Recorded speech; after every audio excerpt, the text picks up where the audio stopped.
오늘 민수기 본문을 1장 1절부터 4절까지만 읽도록 하겠습니다. 민수기 1장 1절부터 4절까지입니다.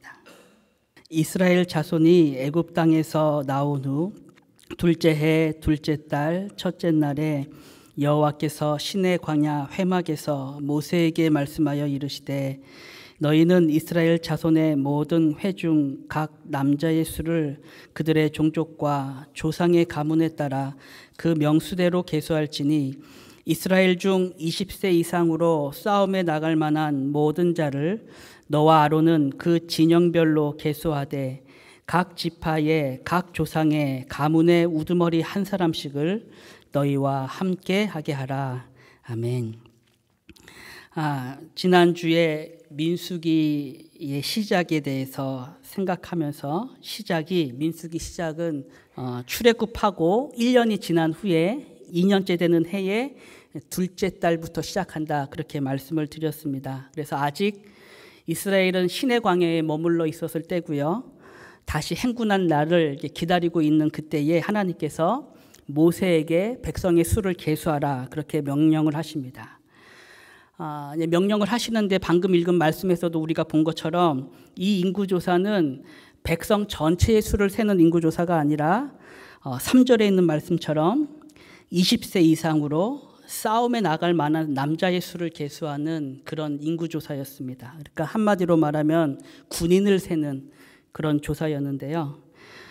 그래서 이 인구조사에는 제외가 되는 사람이 있었습니다. 어떤 사람이 제외가 됐었냐 하면은 레위 지파가 이 조사에서는 제외가 되었습니다. 그것이 민수기 같은 1장 49절에 보시면 그 내용이 있는데요. 1장 49절에 보시면 너는 레위 지파만은 계수하지 말며 그들을 이스라엘 자손 계수 중에 넣지 말고 그들에게 증거의 성막과 그 모든 기구와 그 모든 부속품을 관리하게 하라, 그렇게 말씀하셨습니다. 그러니까 지금 레위 지파는 국방의 의무를 지는 대신에 성막과 제사에 관한 책임을 하나님께서 맡게 하신 것입니다. 이런 내용이 민수기 1장 전체에 걸쳐서 설명이 되고 있는데요. 제가 간략하게 개요만 설명해 드리겠습니다.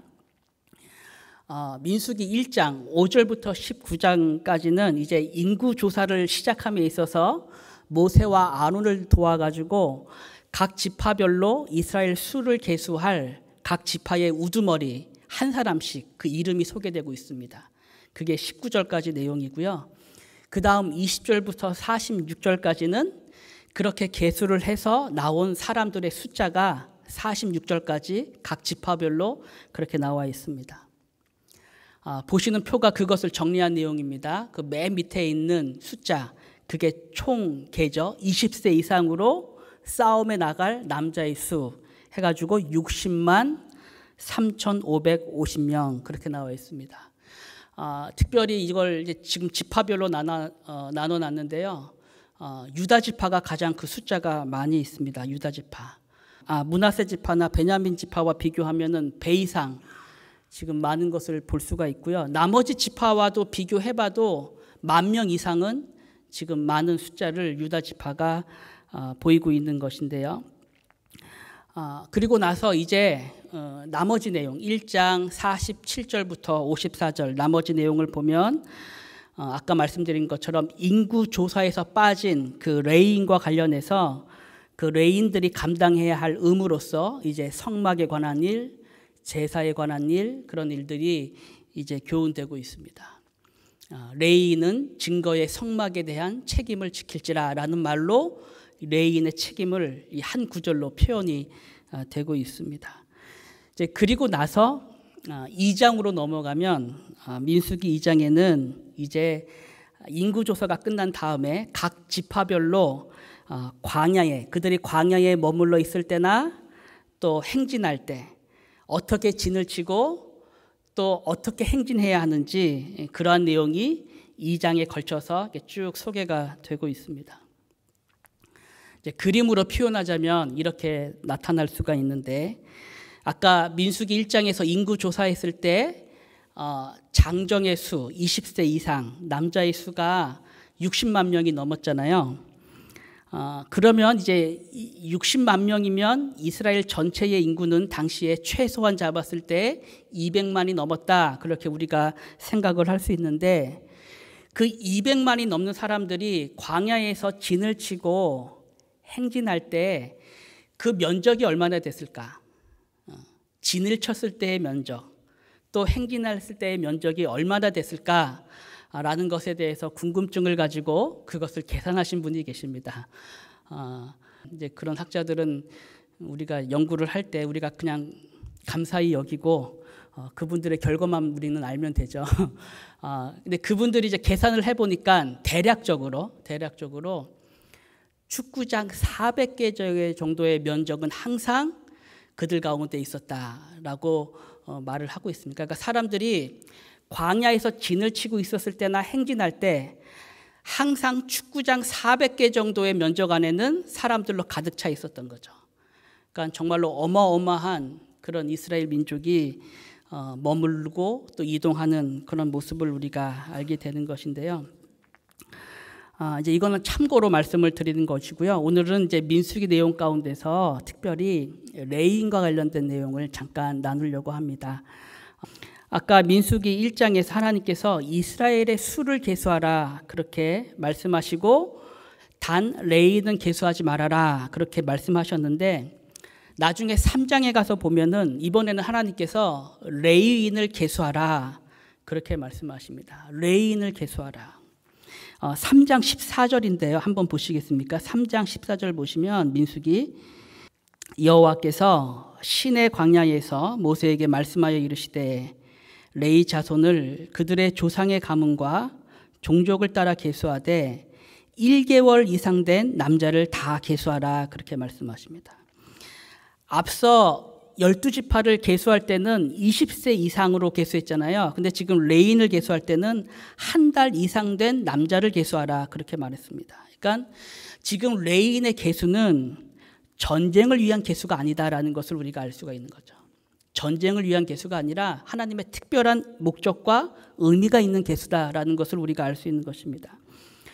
결론부터 말씀드리면 하나님께서 명령하신 이 레위인의 계수는 특별히 구원에 있어서 하나님의 대속의 은혜를 보여주는 그러한 내용, 그러한 모습으로서 우리에게 교훈되고 있는 내용입니다. 대속의 은혜. 성경에 보면 대속이라는 단어가 가장 처음에 등장하는 내용이 있습니다. 대속이라는 단어가. 그것이 출애굽기에 있는 유월절 사건에서 대속이라는 말이 제일 처음 등장합니다. 출애굽기 14장에 보면 하나님께서 출애굽한 직후에 이스라엘 백성들에게 유월절에 관한 규례를 말씀하시는데요. 그 내용이 이러한 것이죠. 여호와께서 너와 내 조상에게 맹세하신 대로 너를 가나안 사람의 땅에 인도하시고 그 땅을 내게 주시거든 장차 그 땅을 얻게 될 때 이렇게 하라라고 말하는 거죠. 너는 태에서 처음 난 모든 것과 내게 있는 가축의 태에서 처음 난 것을 다 구별하여 여호와께 돌리라. 수컷은 여호와의 것이니라. 그렇게 말합니다. 그리고 나서 나귀의 첫 새끼는 다 어린 양으로 대속할 것이요. 그렇게 말합니다. 그 말은 이제 나귀는 하나님께 제사로 드릴 수 없다라는 말이죠. 왜 그렇습니까? 나귀는 부정한 짐승이기 때문에 그렇죠. 나귀는 부정한 짐승이기 때문에 그 첫 새끼를 대속할 때는 어린 양으로 하라 그렇게 얘기를 하고 있는 것이고요. 그렇게 하지 않을 것이면 양으로 하지 않을 것이면 그 목을 꺾어라. 죽이라는 것입니다. 죽이라. 그리고 나서 맨 마지막에 내 아들 중 처음 난 모든 자는 대속할지니라 라고 말씀하십니다. 그래서 지금 이 내용을 보면 중요한 원리가 무엇인가 하면 처음 난 모든 것은 하나님의 것으로 구별해서 드리라는 것이고 그 중에 나귀와 같이 부정한 짐승은 양으로 대속하라라는 것인데 그러면 이제 짐승이 아니라 사람을 대속할 때는 어떻게 하는가? 지금 맨 마지막 구절처럼 내 아들 중 처음 난 모든 자는 대속할지라 했을 때 사람은 어떻게 대속합니까? 사람도 양으로 대속하나요? 그 대속 방법이 오늘 우리가 보는 민수기에 소개가 되고 있는 것입니다. 민수기에서 말할 때 사람의 장자는 레위인으로 대속하라라는 것이 하나님의 규례입니다. 사람의 장자는 레위인으로 대속하라. 그래서 이제 민수기 3장에서 하나님께서 주어진 명령이 레위인을 계수하라라는 명령이 주어집니다. 레위인을 계수하라. 그러니까 대속할, 이스라엘의 장자를 대속할 레위인을 세라라고 말씀하시는 거죠. 그래서 레위인의 숫자를 세봤습니다. 레위인의 숫자를 세봤더니 그 숫자가 얼마나 되는가? 민수기 3장 39절에 보시면 민수기 3장 39절에 모세와 아론이 여호와의 명령을 따라 레위인을 각 종족대로 계수한즉 1개월 이상 된 남자는 모두 22,000명이었더라 말합니다. 22,000명. 지금 계수한 레위인의 수는 이제 이스라엘 가운데서 처음 태어난 모든 장자를 대속할 사람들의 숫자입니다. 마치 제물처럼, 마치 어린 양처럼 이스라엘의 모든 장자를 대속할 레위인의 숫자를 계수해 봤더니 22,000명이었습니다. 자, 그럼 이제 또 뭐를 알아야 되느냐 하면은 레위인을 계수했으니까 그 레위인을 통해서 대속이 될 이스라엘의 장자의 수를 또 계산을 해야 됩니다. 이스라엘의 장자의 수가 도대체 몇 명인가? 그래서 40절에 보면 하나님께서 이번에는 이스라엘 12지파의 모든 장자의 수를 계수하게 하십니다. 40절에 여호와께서 또 모세에게 이르시되 이스라엘 자손의 처음 태어난 남자를 1개월 이상으로 다 계수하여 그 명수를 기록하라 해서 계수해 봤더니 그 숫자가 모두 몇 명이었는가? 42절에 있는데요. 모세가 여호와께서 자기에게 명령하신 대로 이스라엘 자손 중 모든 처음 태어난 자를 계수하니 1개월 이상으로 계수된 처음 태어난 남자의 총계는 22,273명이었더라. 그렇게 말합니다. 앞서 계수했던 레위인의 총계는 몇 명이었죠? 22,000명. 근데 지금 계수된 이스라엘 전체의 장자의 수는 22,273명입니다. 그럼 남죠? 273명이 남습니다.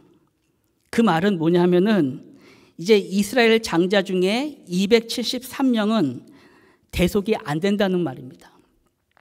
22,000명은 레위인으로 대속이 되는데 273명, 남은 273명은 대속이 안 되는 것이죠. 그래서 하나님께서 어떻게 하시는가 하면은 이 273명에 대해서는 속전을 내게 하십니다. 속전. 그 내용이 46절에 있는데요. 46절 보시면 이스라엘 자손의 처음 태어난 자가 장자의 수가 레위인보다 273명이 더 많은즉 속전으로 한 사람의 5세겔씩 받되 성소의 세겔로 받으라. 한 세겔은 20계란이라 그렇게 말합니다. 이렇게 해서 하나님께서는 이스라엘에서 모든 장자들이 대속을 받게 하시는 것입니다. 레위인이라는 것은 바로 이 대속을 위해서 따로 구별되어 계수된 사람들이었습니다.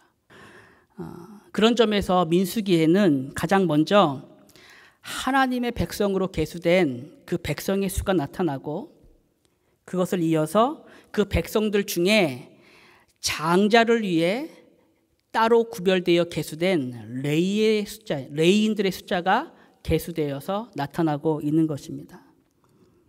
그러니까 결국 레위 지파라는 것은 이스라엘 가운데 하나님께 드려진 대속의 제물로서 레위인이 나타나는 것인데 그것이 죽은 제물이 아니라 죽지 않고 살아서 하나님께 바쳐진 그러한 존재로서 레위인이 있게 되었던 것입니다.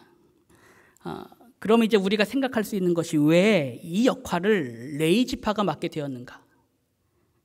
왜 이스라엘 12지파 가운데 레위인이 이 구별된 역할을 맡게 되었는가 하는 것이죠. 우리는 그것을 출애굽기 32장에 있는 금송아지 사건에서 생각을 할 수가 있습니다. 금송아지 사건은 다 내용을 아시니까 결론만 말씀드리면 하나님께서 금송아지를 만들어 가지고 그렇게 방자하게 행했던 이스라엘을 심판하실 때 그 심판의 도구로 사용하신 것이 레위인들이었죠. 레위인들. 요 말씀은 좀 찾아볼게요. 출애굽기 32장 26절을 한번 찾아보겠습니다. 출애굽기 32장 26절. 이에 모세가 진문에 서서 이르되 누구든지 여호와의 편에 있는 자는 내게로 나아오라 하매 레위 자손이 다 모여 그에게로 가는지라. 모세가 그들에게 이르되 이스라엘 하나님 여호와께서 이렇게 말씀하시기를 너희는 각각 허리에 칼을 차고 전 이문에서 저 문까지 왕래하며 각 사람이 그 형제를, 각 사람이 자기의 친구를, 각 사람이 자기의 이웃을 죽이라 하셨느니라. 레위 자손이 모세의 말대로 행하매 이날의 백성 중에 3,000명 가량이 죽임을 당하니라. 모세가 이르되 각 사람이 자기의 아들과 자기의 형제를 쳤으니 오늘 여호와께 헌신하게 되었느니라. 그가 오늘 너희에게 복을 내리시리라. 그렇게 말씀하십니다. 사실 이 장면은 하나님의 아주 엄위하신 심판의 모습이 나타나는 장면이죠. 근데 바로 이 심판 가운데 특별히 레위인들이 성별이 돼서 하나님 앞에 세워지는 그러한 모습을 우리가 지금 보게 되는 것입니다. 그럼 우리가 이제 생각할 수 있는 것이 그러면 레위인들이 이렇게 따로 구별된 것은, 이스라엘 가운데 따로 구별된 것은 그들이 선을 행해서 그렇게 된 거구나. 지금 그들이 행한 헌신 때문에 하나님께서 그들을 따로 성별하여 나중에 성박에서 섬기게도 하시고 이스라엘의 장자를 대신하는 그런 역할도 하게 하셨구나 라고 생각할 수 있는데 결코 그렇지 않다는 것을 우리가 또한 생각을 할 수가 있습니다. 이 점에 있어서 우리가 레위 지파면 레위 지파의 조상은 레위잖아요. 레위의 역사를 생각해 보면 레위는 아버지 야곱이 죽기 전에 12아들들을 축복하는데 그 축복할 때 아버지로부터 축복이 아니라 저주를 받은 아들이었습니다. 시므온과 함께, 둘째가 시므온이고 셋째가 레위인데 시므온과 함께 아버지 야곱으로부터 저주를 받았습니다. 왜 저주를 받았죠? 세겜에 가서 아주 큰 잔인한 학살을 둘이 모의해서 주동했기 때문에 그렇습니다. 그래서 야곱이 이 시므온과 레위에 대해서 말할 때는 내호나 저들의 모의에 참여하지 말지니라 그렇게 말할 정도로 저주를 내렸죠. 그러니까 레위 자신이 사실상 하나님의 복을 받기에는 자격이 안 되는 그러한 사람이었고요.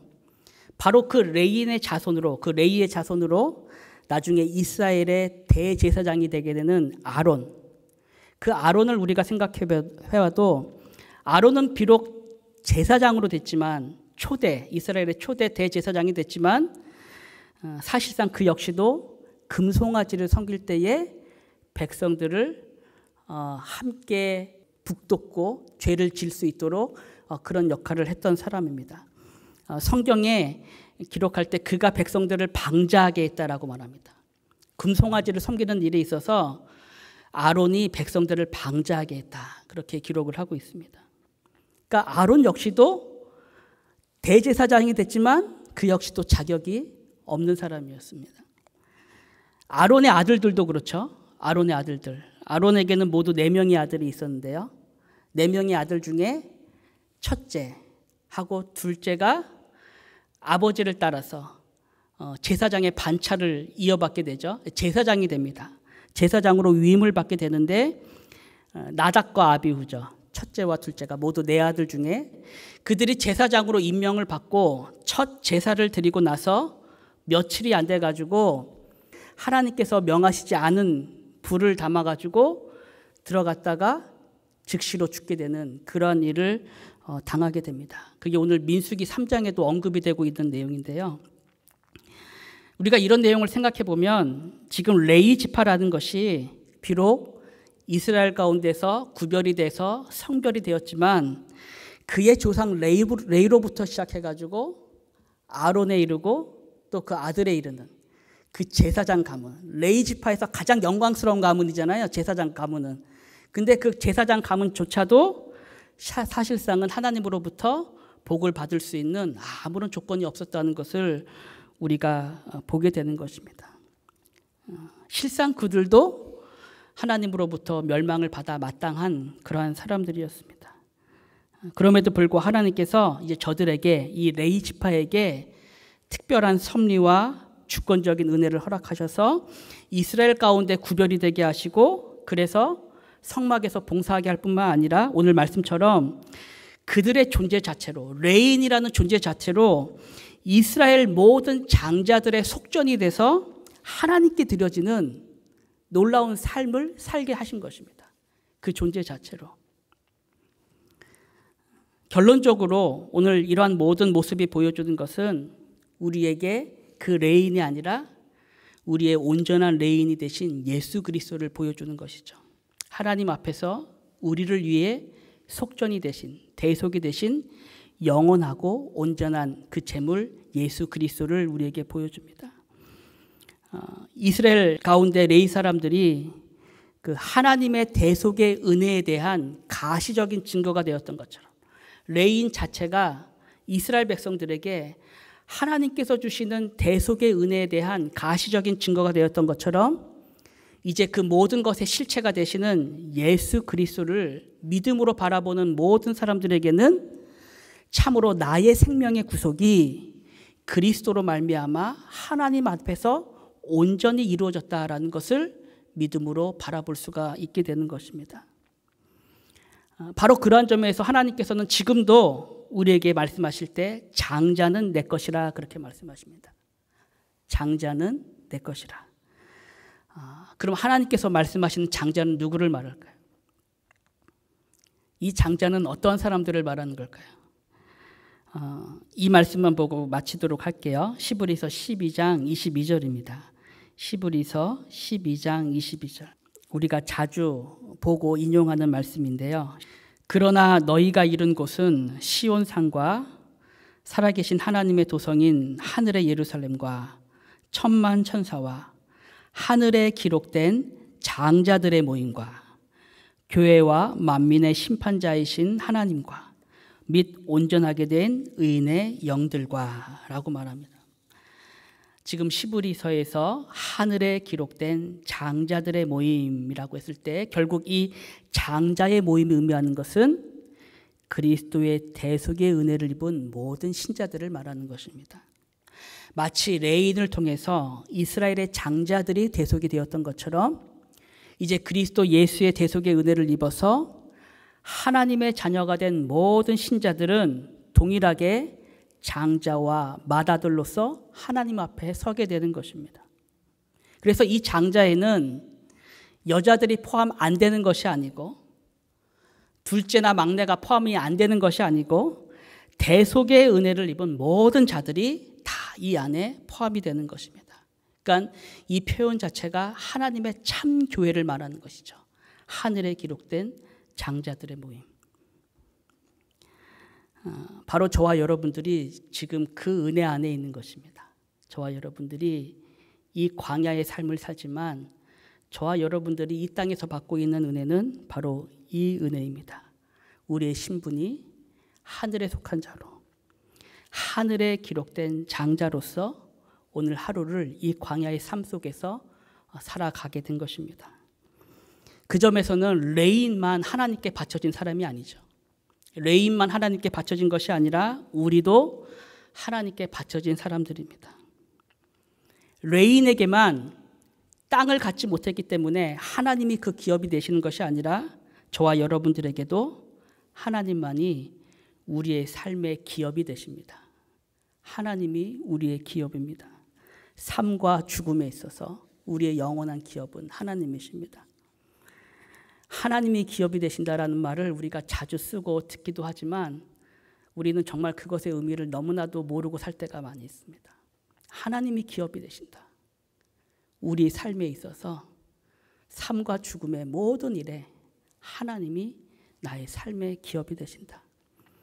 광야 교회는 바로 이것을 고백하는 삶의 모습입니다. 우리가 당한 모든 일 속에서 하나님의 나의 기업이고 나의 힘이고 나의 구원의 반석이라는 것을 성도는 이 광야의 삶 속에서 노래하게 되는 것입니다.